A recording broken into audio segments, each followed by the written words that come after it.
முதலாக அந்த பல்கலைக்கழக மானியக் குழுவை இந்தியா முழுவதும் அமல்படுத்த வேண்டும் என்று மிக நீண்ட நெடிய போராட்டத்தை முன்னிறுத்தியது ஐபெக்கோ. அந்த போராட்டத்தில் ஆகஸ்ட் 1987 ஆகஸ்ட் 31 ஒரு மாபெரும் சிறைநிரப்பும் போராட்டத்தில் பங்கு பெற்று ஏறக்குறைய தமிழகம் முழுவதும் ஆயிரக்கணக்கான ஆசிரியர்கள் சிறை சென்றார்கள்.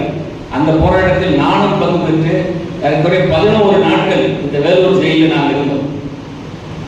அந்த போராட்டத்தின் போது நம்முடைய மண்டலத்தினுடைய வேலூர் மண்டலத்தினுடைய அமைப்பாளராக இருந்து போராட்டத்தை நடத்தியவர் நம்முடைய பேராசிரியர், மதிப்பிற்குரிய பேராசிரியர். அவரும் அரெஸ்ட் ஆகினா உள்ள வரணும் அல்ல, இல்லை எல்லாரும் உள்ள போயிட்டோம்னா எங்களெல்லாம் கவனிக்கிறதுக்கு ஆள் வேணும் அப்படின்னு நீங்க வெளியே இருங்க. அந்த அமைப்பாளராக இருந்து இந்த போராட்டத்தை வழிநடத்தக்கூடிய பொறுப்பை அவர்கிட்ட ஒப்படைச்சிட்டு நாங்கள் எல்லாம் ஜெயிலில் இருந்தோம் 11 நாள். அப்ப எங்களுக்கு தேவையான வசதிகள் போராட்டம் அது உள்ள ஜெயிலுக்குள்ள உணவு வழங்குவதிலிருந்து துணிகள் வழங்குவதிலிருந்து உறவினர்கள் வந்தால் எங்களை பார்ப்பதிலிருந்து எல்லா ஏற்பாடுகளையும் பேராசிரியர் தலைமையில் இருந்த ஒரு குழு தான் அன்று எங்களுக்கு எல்லா வசதிகளையும் செய்து கொடுத்தது.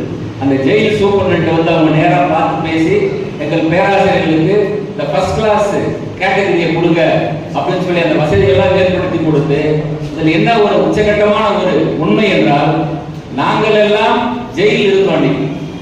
எங்களுடைய தோழர்கள் எல்லாம் சிறையில் இருக்கும் பொழுது நான் மட்டும் வீட்டில் இருக்க மாட்டேன் என்று பேராசிரியர் இளங்கோவன் அவர்கள் தினமும் நைட்ல அந்த விசிட்டர்ஸ் தங்கக்கூடிய இடத்துல அங்க ஒரு துண்டு வச்சுட்டு அங்க படுத்து தூங்கி எழுந்து அடுத்த நாள் காலையில இந்த வேலைகளை செய்து அந்த மிகப்பெரிய தியாகம் தான் இந்த நம்ம வாங்கக்கூடிய சம்பளம்.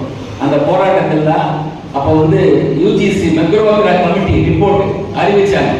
ஹிந்து பேப்பர்ல வெளிவருது பத்திரிகை. பழைய ஆசிரியர்களுக்கெல்லாம் தெரியாது, புதிய ஆசிரியர்களுக்கு தெரியாது. அப்ப 3 ஸ்கேல் வருது. Lecturer senior scale, lecturer selection grade என்று 3 பிரிவுகளாக வந்தது.